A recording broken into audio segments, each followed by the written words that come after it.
had to do with crimes and cover-ups of the U.S. government from World War II all the way up to the present time.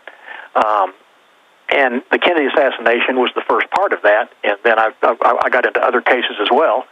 And I'd sent it to my agent, and and of course by then I'd published several books in New York City through Simon & Schuster and Pocket Books and some of the others, Avon, and he couldn't sell that book. It's the best book I ever wrote, and he couldn't sell that book. He took it to 10 different publishers, and finally one of the publishers at Simon & Schuster called me at home on a Saturday night from his house, and he said, "You've got to get this information out to the American people. People have to see this." And I said, "Well, why don't you take it?" And he said, "I can't. I'd lose my job. There's too much in there that the powers that be do not want out, and we've got editors in every publishing house in New York City that make sure this kind of information never sees the light of day." So I had to form my own company. I formed Consolidated Press, and I extracted enough out for the book Kill Zone, and then what was left over became the Medusa File. And so those two kind of go together. That's when everything started happening to me. And then, of course, the Oklahoma City bombing happened, and then TW-800 went down, and then we had the Amtrak derailment in Arizona, and it just one thing after another, and I was getting pulled in all these different directions by different people to help investigate these things. So that's pretty much where all of that started. By the way, we're going to put on screen right now. You guys can punch up my computer for people watching on Prisonplanet.tv, because that sounded crazier earlier. Radio listeners just type in Egyptian statues, DIA, Denver International Airport, and there's Anubis, again, over 100 feet tall. And last time I flew in there, they had a whole bunch of these obelisks and weird. And I said, "What's that about?" And the security people said, "Don't ask questions." So it's like, why do you have Nazis killing children on the walls and Egyptian gods everywhere? And they say, like Colonel Roberts said, that don't ask questions. Yeah. So I mean, whatever weirdness they're involved in out there, I just want to show people watching on Prisonplanet.tv that, so they wouldn't think that we were crazy. Well, these people are occultic. They're Luciferians. The Council of 13 is all Luciferian, and Lucifer is their god. They don't believe in Satan. They believe in Lucifer, the god of light, or the angel of light. Well, the head of the UN Planetary Initiative, David Spangler, said, "You will accept a Luciferian pledge, or we will kill you. Once the world government's set up, you will worship Lucifer, or you're dead." Yeah. Well, they think that's where they get their power. And you mentioned earlier about all the blood in the streets that'll happen if we have a civil war, a revolution, a race war, whatever. We got to remember that these are the same people that want to kill off 80% of the human population. So they don't care. In fact, they like it. Yeah, they think that's a great plan. They'd like us just to kill each other off. Incredible. Colonel Roberts, any other points you'd like to make? Think about that in the time we have here with you today. Things that have been, burrs in your saddle that you'd like to relay to a couple million people. The website's riflewarrior.com. Your books are there. It's excellent. But expanding on your story, that you told when, we got about 5-6 minutes in what's left of this segment because I skipped the break.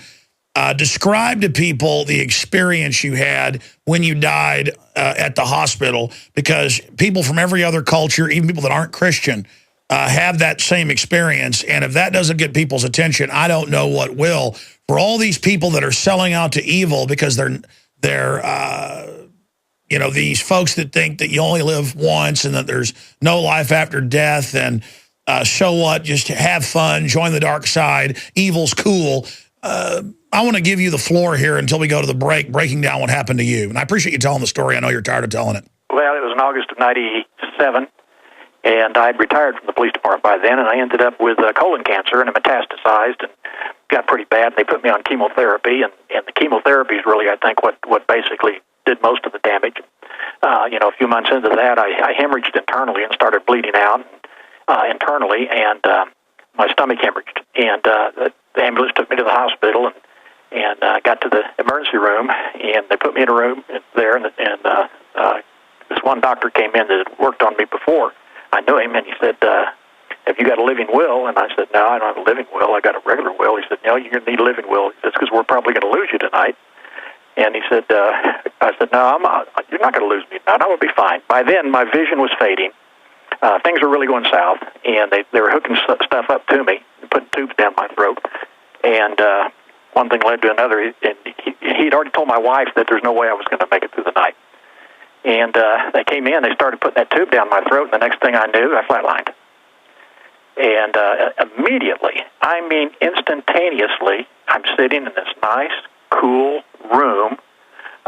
It's dark. I can't really see anything. I just know that I'm in this area, you know. I'm sitting down. I'm comfortable. I felt like I was 23 years old in perfect health.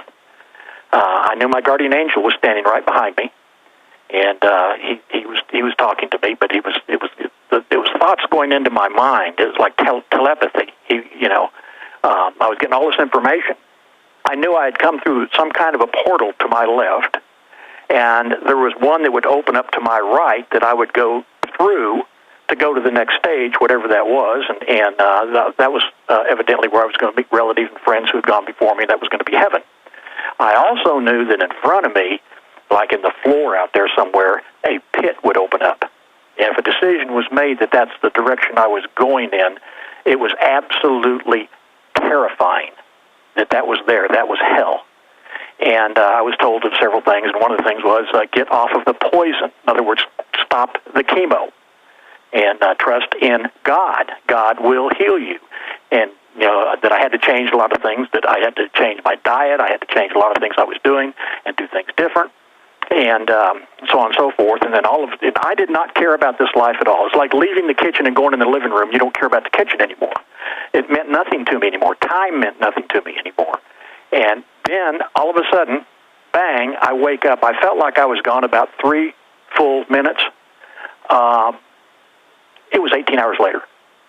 And I'm in an ICU, and they've got, IVs on me and stuff, and they paged the doctor, and he came in, and he said, we lost you, you flatlined. He said, we were getting ready to unhook you when we got a heartbeat. You were gone 3 minutes.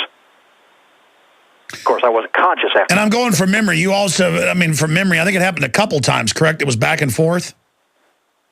What was? I'm just going from memory from the story. So you were gone, and they got you back? Yeah, they didn't get me back. I was sent back. They gave up. I flatlined, and they tried to resuscitate. They tried, I don't know if they did the defibrillator. I don't know.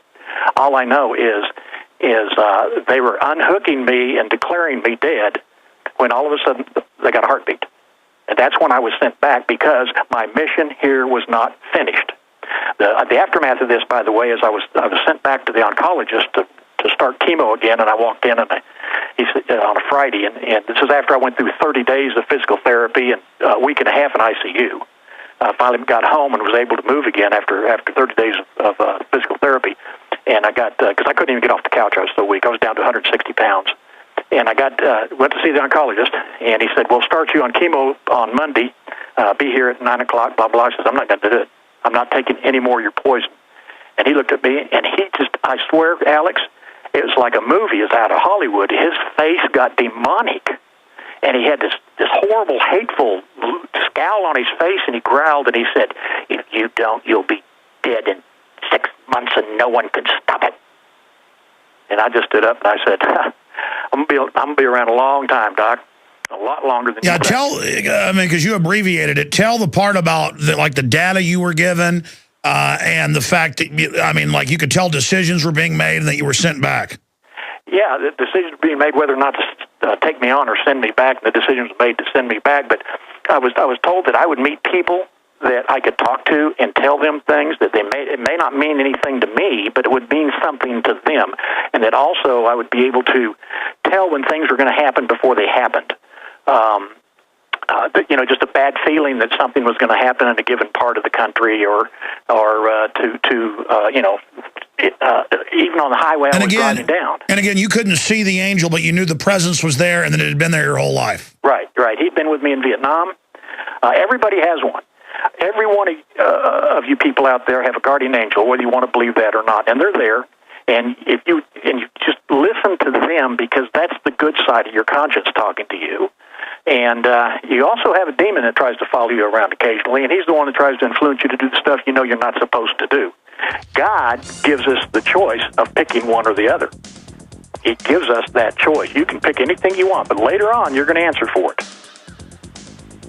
And John Bound, out there running the board, he told me this a long time ago, died and had the same experience, just remembers the calm place, the angel, and then they got him back to life, or God sent him back. Incredible. We'll spend 5 more minutes with you, Colonel, on other tidbits. We have another guest coming up. Always amazing. You are listening to... It's always great having him on. We only got 5 minutes left. Colonel Craig Roberts, RifleWarrior.com. I'm Alex Jones of Infowars.com. Craig, we got 5 minutes left. What else is on your radar? What else are you looking at and investigating right now? And what do you see happening out in the future with the way things are going? Well, that's an interesting question because I ask myself the same thing all the time. It's kind of interesting that we have this 12/21 of 12, where the Mayan calendar ends, and a lot of people are preparing for the end of the world and this, that, and the other. I think that psychologically, powers that be could use that to their advantage, somehow. I don't know. You never know what these people are thinking. They're so devious, and what their plans are. But everybody says that I talk to, all my contacts, they say, we think something is going to happen before the election. We really think, especially if Romney shows in the polls that he's ahead, not that, and you and I both know it doesn't matter who votes, it matters who counts the votes, like Stalin said. So I don't trust the media being involved in our voting for any office or anything, because they can announce anything they want. But if we did have an honest election, and Obama was feared that he was falling too far behind in the polls, wasn't going to be able to get reelected, there's no telling what he might try to pull, as far as the finances, as far as the banks, as far as the food supplies, as far as martial law. We don't know. But when his justice, or Department of Injustice, I'll call it, puts out all this information to law enforcement agencies saying if they got an NRA sticker, they're a terrorist. If they're Republican, they're a terrorist. If they're right wing, they're a terrorist. If they're this, if they're a combat veteran, they're a terrorist. If they were in Iraq, they're a terrorist, and so on. So, and this, they're calling everybody a terrorist except themselves. Because they're the terrorist. Because they're the terrorist. And they are terrorists because they are violating constantly the law and committing treason on a daily basis in our Congress. And shipping guns to Mexico to blame the Second Amendment, that's a false flag. Oh, sure it is. And all of our politicians in Congress won't do a thing about it. They sit on their hands, and they're just a bunch of weak sisters. They could impeach this guy, but they won't. So, who knows? Well, Romney won't even criticize the health care thing now. He's saying, oh, it's not a tax, it's a penalty. And the word is more and more, he is going to basically win, but they're going to try to steal it. And then he knows just to sit down and take it because he's bought and paid for by the same interest. But, and again, I never believe in lesser of two evils. But, man, I got to tell you, things are moving at warp speed under Obama. Oh, yeah. Yeah. Every day is a new awakening of something that, breaks loose. And, the feeling all the way across this country in general is that there's a storm on the horizon and they can already see the lightning. Exactly. Wow. So how do we avert a civil war? But at the same time, we can't just become slaves. I mean, I don't think we're going to have a civil war. You might have pockets of rebellion, but there's no communications, there's no groups, there's no leaders, there's no movement, so to speak. You've got everybody wanting to take care of their families or their own little neighborhood or whatever. And that's just about as far as it goes. But what happens when they bring blue hats in